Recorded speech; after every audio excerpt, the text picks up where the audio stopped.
Tu sāki strādāt, tev bija 13 gadi pioni? Nē, 14 man bija.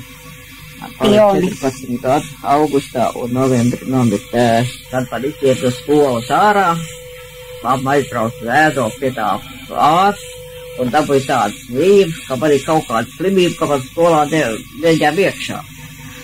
Tēvs kā strādāja, istab uzcēla jaudu, klēpis uzcēla jaudu. Štalvis bija sagādājis, grantu bija savedis.